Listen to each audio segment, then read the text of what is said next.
Welcome competitive aspirants. Welcome to Ravi's GK channel. ఈ వీడియోలో ఒక లేటెస్ట్ కరెంట్ అఫైర్ని ఇప్పుడు మనం డిస్కస్ చేద్దాం. చాలా ముఖ్యమైనటువంటి అంశం అది. Let us discuss now. ఆ లేటెస్ట్ కరెంట్ అఫైర్కి దానికి లింకుగా ఉన్నటువంటి స్టాండర్డ్ జీకేని కూడా చూద్దాం.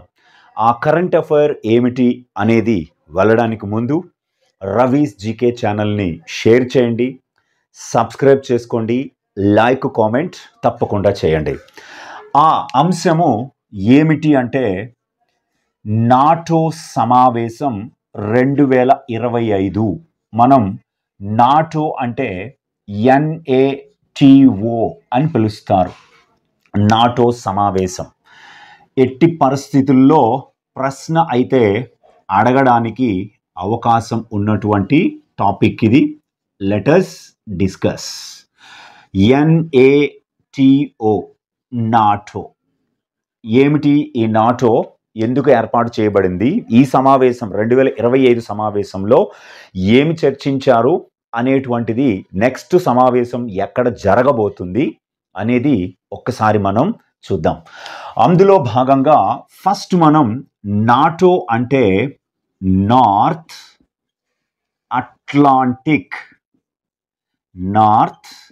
Atlantic treaty organisation.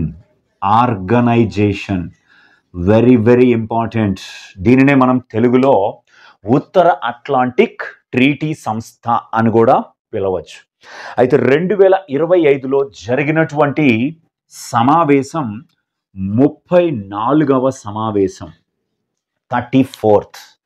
ఈ సమావేశము ఎప్పుడు జరిగింది అంటే జూన్ 24, 25 తేదీలలో 2 రోజుల పాటు నిర్వహించడం జరిగింది. మరి ఈ సమావేశాన్ని ఎక్కడ నిర్వహించారు అనే దాని మీద ఒక అంశాన్ని ఇప్పుడు మనం చూద్దాం. చాలా ఇంపార్టెంట్. నిర్వహించినది ఎవరు నిర్వహించారు ఈ సమావేశాన్ని అంటే the Hague, Netherlands. The Hague. ఈ హేగ్ ఎక్కడుందంటే నెదర్లాండ్స్ అనేటువంటి ఒక దేశంలో ఉంది. ది హేగ్, నెదర్లాండ్స్లో ఈ సమావేశాన్ని నిర్వహించారు. అంటే ఇప్పటి వరకు 33 సమావేశాలు పూర్తయినాయి. 34వది కూడా పూర్తయింది. నెదర్లాండ్స్లో నాటో సమావేశం జరగడం ఇదే తొలిసారి.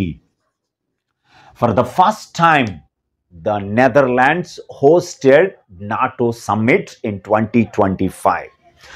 అలాగే ప్రస్తుతము నాటోకి సెక్రటరీ జనరల్గా మార్క్ రూటే పనిచేస్తున్నారు. ప్రస్తుతం నాటో యొక్క సెక్రటరీ జనరల్ ఎవరు అంటే మార్క్ రూటే. ఈ మార్క్ రూటే అన్నటువంటి ఈయన నెదర్లాండ్స్ దేశానికి చెందినటువంటి వారు. నాటో యొక్క ప్రస్తుత సెక్రటరీ జనరల్ మార్క్ రూటే గతంలో నెదర్లాండ్స్కి ప్రధానమంత్రిగా కూడా పనిచేశారు. ఈయన నాటోకి 14వ సెక్రటరీ జనరల్. 14వ సెక్రటరీ జనరల్గా అక్టోబర్ 2024 నుండి పనిచేస్తున్నారు. అక్టోబర్ 1, 2024 నుండి ఈయన జెన్స్ స్టోల్టెన్బర్గ్ స్థానంలో ఎన్నికవ్వడం జరిగింది. అయితే ఈయన సెక్రటరీ జనరల్గా మార్క్ రూటే ఎన్నికైన తరువాత జరిగిన తొలి నాటో సమావేశం ఇదే. అయితే ఈ సమావేశానికి మొత్తం 32 సభ్య దేశాలు హాజరయ్యాయి. నాటోలో ప్రస్తుత సభ్య దేశాలు 32 సభ్య దేశాలు కూడా హాజరవ్వడం జరిగింది. అయితే ఈ సమావేశంలో ద హేగ్ డిక్లరేషన్ని ఆమోదించారు. ఇది చాలా ఇంపార్టెంట్. అందులో కీలకమైనటువంటి పాయింట్స్ని కూడా మనం చూద్దాం. ఈ సమావేశంలో ఏమి చర్చించారు? At the NATO summit, NATO leaders addressed A variety of issues facing the alliance. అంటే ఈ కూటమి ఎదుర్కొంటున్న విభిన్న రకాలైనటువంటి ఇష్యూస్ని మొదట చర్చించడం జరిగింది. అంతేకాకుండా they focus on deterrence and defence, ensuring that NATO has the resources, forces and capabilities to face any threat. వివిధ దేశాల నుంచి సభ్య దేశాలు ఎదుర్కొంటున్న అన్ని రకాల సమస్యలని, థ్రెట్స్ని ఇక్కడ చర్చించడం జరిగింది.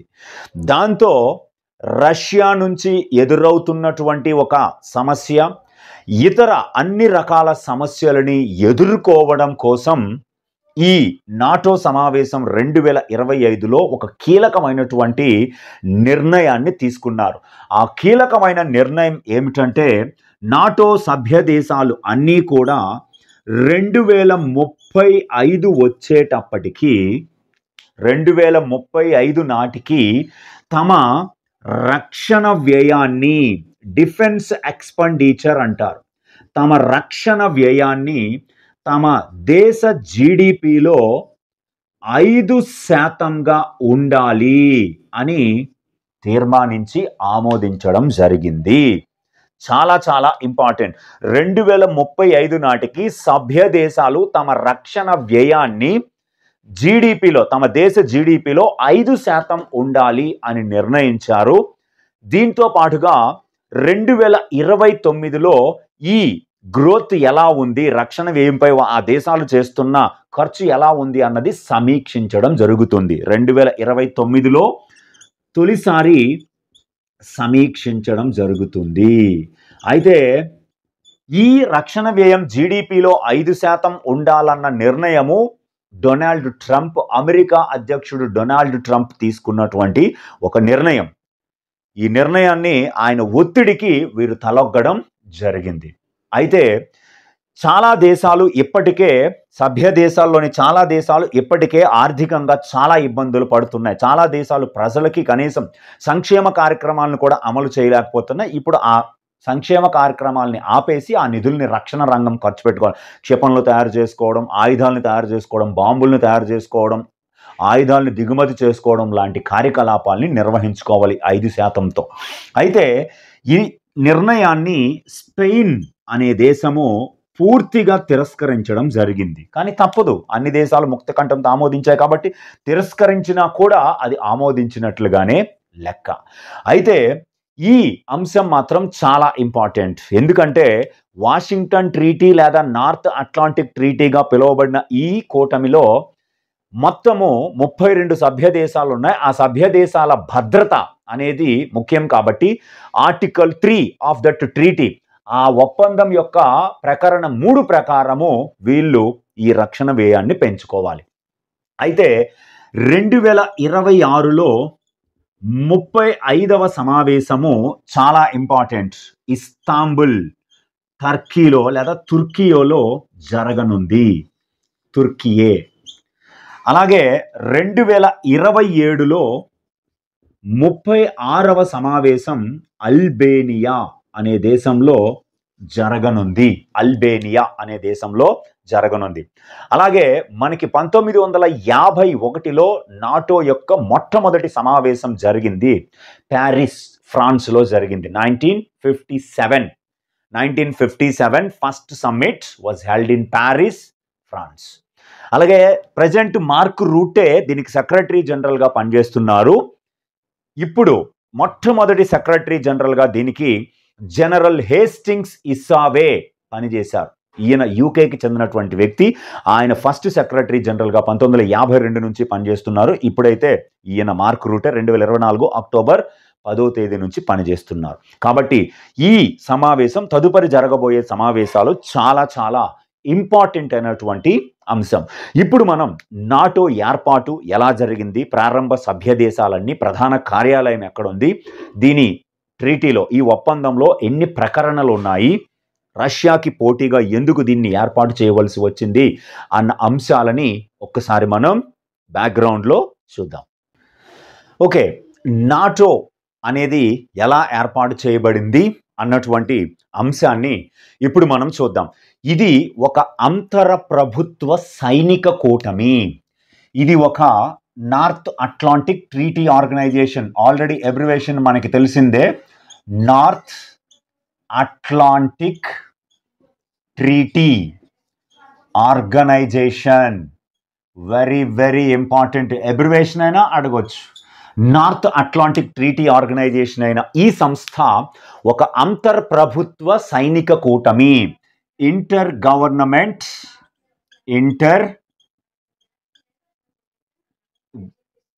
గవర్నమెంటల్ మిలిటరీ అలయన్స్, ఒక సైనిక కూటమి. ఈ కూటమిలో మొత్తము మనకి ప్రస్తుతానికి 32 దేశాలు సభ్య దేశాలుగా ఉన్నాయి. ఈ 32 దేశాలు కూడా 2 ఖండాల నుంచి ప్రాతినిధ్యం వహిస్తున్నాయి. ఆ 2 ఖండాలు ఏమిటి అంటే, యూరప్ అనేటువంటి ఖండం నుండి 30 దేశాలు, అలాగే ఉత్తర అమెరికా అనేటువంటి ఖండం నుంచి 2 దేశాలు ప్రాతినిధ్యం వహిస్తున్నాయి. ఉత్తర అమెరికా నుంచి ప్రాతినిధ్యం వహిస్తున్న ఆ 2 దేశాలు ఏమిటంటే యుఎస్ఏ అండ్ కెనడా అనే 2 దేశాలు మాత్రమే. అయితే ఈ 32 దేశాలలో 32వ సభ్య దేశంగా చేరినటువంటి దేశము స్వీడన్. ఈ స్వీడను 2024లో 32వ సభ్య దేశంగా చేరగా, 31వ సభ్య దేశంగా ఫిన్లాండ్ అనే దేశము చేరింది 2023లో. ఫిన్లాండ్ని ల్యాండ్ ఆఫ్ 1000 లేక్స్ అంటారు. 1000 సరస్సుల భూమిగా పిలుస్తారు. అయితే ఇది 31, 32 స్వీడన్ చేరింది. ఇవి 2 ఖండాల నుంచి ప్రాతినిధ్యం వహిస్తున్నాయి. అయితే దీని యొక్క ఏర్పాటు ఎప్పుడు జరిగింది అంటే 1949 ఏప్రిల్ 4వ తేదీన ఈ నాటో అనేది ఏర్పాటు చేయబడింది. దీని యొక్క ప్రధాన కార్యాలయము ఎక్కడ ఉంది అంటే బ్రసెల్స్, బెల్జియంలో దీని యొక్క హెడ్ క్వార్టర్స్ ఉన్నాయి. బెల్జియంని కాక్పిట్ ఆఫ్ యూరప్ అని పిలుస్తారు. యూరప్ కాక్పిట్ అని బెల్జియంని పిలుస్తారు. అయితే ఇది నార్త్ అట్లాంటిక్ ఒప్పందంపై సంతకాలు చేయడంతో ఏర్పడింది. ఈ నార్త్ అట్లాంటిక్ ఒప్పందానికే ఇంకొక పేరు ఏమిటంటే వాషింగ్టన్ ట్రీటీ అంటారు. వాషింగ్టన్ ట్రీటీ చాలా ఇంపార్టెంట్. నార్త్ అట్లాంటిక్ ట్రీటీ అనొచ్చు, వాషింగ్టన్ ట్రీటీ అని కూడా పిలుస్తారు. ఇది చాలా ఇంపార్టెంట్. ప్రారంభంలో 12 సభ్య దేశాలు మాత్రమే కలిగి ఉండేది. 1949లో ఏర్పాటు చేసినప్పుడు 12 సభ్య దేశాలు, అది ఇప్పుడు 32కి చేరింది. అంటే సుమారుగా గత 75 సంవత్సరాలలో ఇక్కడ 20 కొత్త సభ్య దేశాలు చేరాయి. ఈ వాషింగ్టన్ ట్రీటీ లేదా నార్త్ అట్లాంటిక్ ఒప్పందం అనేది ఐక్యరాజ్య సమితి చార్టర్ యొక్క ఆర్టికల్ 51, యుఎన్ చార్టర్, ఐక్యరాజ్య సమితి చార్టర్లో ఆర్టికల్ 51 ఏం చెబుతుందంటే వ్యక్తిగత లేదా సామూహిక రక్షణకు స్వతంత్ర రాష్ట్రాల స్వాభావిక హక్కు తెలియజేస్తుంది. అంటే నా ప్రాంతాన్ని నేను రక్షించుకోవాలి అన్న అంశము పైన ఈ వాషింగ్టన్ ట్రీటీ జరిగి నార్త్ అట్లాంటిక్ ట్రీటీ ఆర్గనైజేషన్ నాటోని ఏర్పాటు చేశారు. నార్త్ అట్లాంటిక్ ట్రీటీలో లేదా వాషింగ్టన్ ట్రీటీలో 14 ఆర్టికల్స్ ఉన్నాయి. 14 ఆర్టికల్స్ చాలా ఇంపార్టెంట్. ఈ 14 ఆర్టికల్స్ ఒక్కొక్క అంశాన్ని తెలియజేస్తూ ఉన్నాయి. 1949లో సోవియట్ యూనియన్ తూర్పు యూరప్ పైన తన నియంత్రణను ఖండంలోని ఇతర ప్రాంతాలకి విస్తరించడానికి ప్రయత్నాలు ప్రారంభించింది. ఆ ప్రయత్నాలని ఎదుర్కోవడం కోసం పరస్పర సహాయ ఒప్పందాన్ని రూపొందించారు. అదే వాషింగ్టన్ ట్రీటీ లేదా నార్త్ అట్లాంటిక్ ఒప్పందం అంటారు. అంటే రష్యాని ఆక్రమణలను, రష్యా దుందుడుకు చర్యలను ఆపడం కోసం ఏర్పాటు చేసుకున్నదే ఈ వాషింగ్టన్ ట్రీటీ లేదా ఉత్తర అట్లాంటిక్ ఒప్పందం. ఈ ఒప్పందం ప్రకారము సభ్య దేశాలపైన సభ్య దేశం కానీ ఏ దేశమైనా యుద్ధం ప్రకటిస్తే మిగతా దేశాలన్నీ మా మీదే యుద్ధం చేస్తున్నట్లుగా భావించి మొత్తం ఆ దేశం మీద యుద్ధాన్ని ప్రకటించడం. 1952లో మొదటిసారిగా గ్రీసు, టర్కీ దేశాలు చేరాయి. ఆ తరువాత అలా ఆర్టికల్ 14లో ఆర్టికల్ 10 కొత్త సభ్య దేశం ఎలా చేరాలో విధి విధానాల్ని తెలియజేస్తుంది. ఒక సభ్య దేశం కొత్తగా చేరాలి అంటే 32 దేశాలు, ఇప్పుడు ఫర్ ఎగ్జాంపుల్ ఇప్పుడు 32 దేశాలు ఉన్నాయి, ఇంకో కొత్త సభ్య దేశం రావాలి అంటే ఈ 32 దేశాల యొక్క పార్లమెంట్లు దాన్ని ఆమోదించాలి. ఆమోదించితేనే అది కొత్త సభ్య దేశంగా చేరడానికి అర్హత సాధిస్తుంది. చాలా ఇంపార్టెంట్ అయినటువంటి అంశం. అయితే ప్రారంభంలో నాటో యొక్క హెడ్ క్వార్టర్స్ మనకి ప్యారిస్లో ఉండేవి, ఫ్రాన్స్లో. అయితే చార్లెస్ డిగాలే అప్పటి ఫ్రాన్స్ అధ్యక్షుడు ఈ సమీకృత మిలిటరీ నిర్మాణం పైన వ్యతిరేకత వ్యక్తం చేసి అందులోంచి బయటికి రావాలని నిర్ణయించడంతో 1966 నుండి ప్రధాన కార్యాలయాన్ని బ్రస్సెల్స్లో ఏర్పాటు చేశారు. అంతకు ముందు వరకు ప్యారిస్లో ఉండేది నాటో యొక్క హెడ్ క్వార్టర్స్, ఫ్రాన్స్లో ఉండేవి. కాబట్టి ఇది చాలా ఇంపార్టెంట్ అయినటువంటి అంశం. గతంలో 1955లో వార్సా ఒప్పందం అని ఒకటి జరిగింది, సోవియట్ యూనియన్ జరిపింది. దానికి కూటమిగా ఏర్పాటు చేసుకుంది చాలా దేశాలని. కానీ 1991, 92 వచ్చేటప్పటికి ఈ సోవియట్ యూనియన్ విచ్ఛిన్నం కావడంతో వార్సా ఒప్పందం నుంచి చాలా దేశాలు బయటకు వచ్చి నాటోలో సభ్యత్వం పొందడం జరిగింది. ఉక్రెయిన్కి నాటోలో సభ్యత్వం లేదు. అందుకే ఉక్రెయిన్కి దేశాలన్నీ బ్యాక్ బోన్గా నిలబడి సహాయం చేస్తున్నాయి తప్ప డైరెక్ట్ సహాయం అయితే చేయడం లేదు. కాబట్టి ఇవి చాలా ముఖ్యమైనటువంటి అంశాలు. మరొక వీడియోలో మళ్ళీ కలుసుకుందాం. గుర్తుపెట్టుకోండి students. Thank you very much.